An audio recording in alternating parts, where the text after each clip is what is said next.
Some days I open my journal and I feel nothing. Not sadness, not hope, just a kind of quiet fog. And if you've ever felt that too, numb, disconnected, this is for you. The last 11 years of my life have been kind of up and down, to be honest. I've had times where things were going great, and I mean, it couldn't be better. And then I've had times where I just felt like I couldn't get out of the fog and haze that I was stuck in. A lot of that was my mental positioning, and some of it was just my uh, physical well-being. I remember after having gone through 2020 and I didn't actually get the virus until 2021, and all of my hair fell out 3 months after being sick. And it was because my system was traumatized. I know I use that word a lot, but my system was basically traumatized from being so sick. I was hospitalized for a week, and yeah, it was it was pretty bad. But I remember opening my journals many times and just not being able to write anything. I just felt completely numb and unable to just comprehend writing something down in a journal. And there's been many times I felt that way. That's just one example.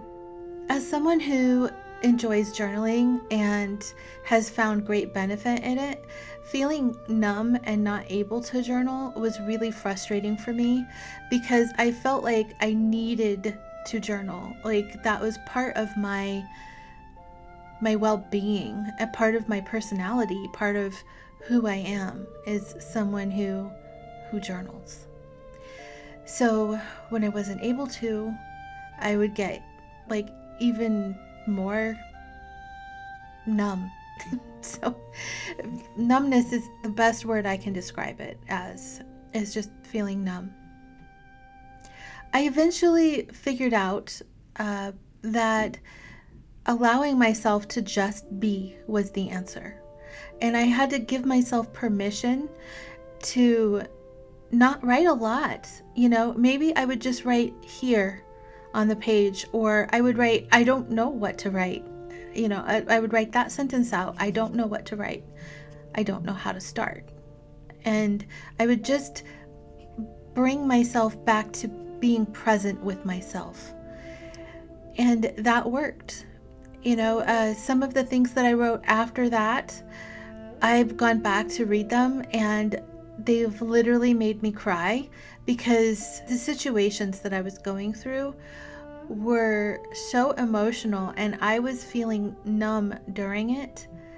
And the emotion was there, but I was numbing it. It was a way to disassociate from the pain that I was feeling. I read those now and I cry. I couldn't cry then, but I do now. And it's just giving myself the permission to not write helped me to write. At first, it did feel pointless, but giving myself that permission was an act of showing up, and I think that alone is what started to bring me back. The single word here was a point of connection. I figured out that journaling doesn't need emotion. It needs presence. Here are a few prompts to help get you started if you're going through this. I feel X, but I don't know why. Today I noticed my body feels. I don't want to write, but I'm here. Let me say that if you were writing in your journal with the idea that someone else is reading it, then I would like for you to abandon that notion. You are writing in your journal for yourself. You're writing to yourself from yourself. Please don't get in the habit of thinking that you're writing so that other people can read it. because that's not the purpose of journaling. The journal is to help you get through and celebrate and process your life. And if other people happen to read it someday when you're long gone, whatever, okay? They will relate to you. They will know that you were a human being that went through the same stuff they're going through. So please, please, please don't write for someone else to read. Write for yourself to read. And be honest with yourself. Don't lie to yourself. If you're not feeling it, then say, I'm not feeling it. I don't want to journal today. And that's it. That's all you write. And just be present with yourself, because this is self-therapy in a way. In trauma psychology, numbness is often the nervous system's way of protecting us. When emotions become overwhelming, our mind creates distance, not because we're broken, but because we're surviving.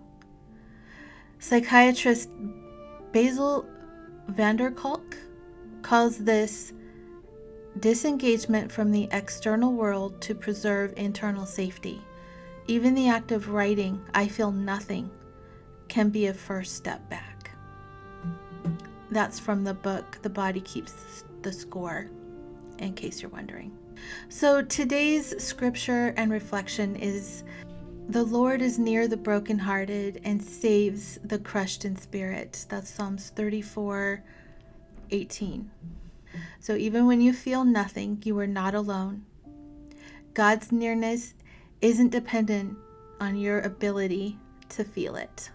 Have you ever felt too numb to journal? If you have, I would love to hear about it.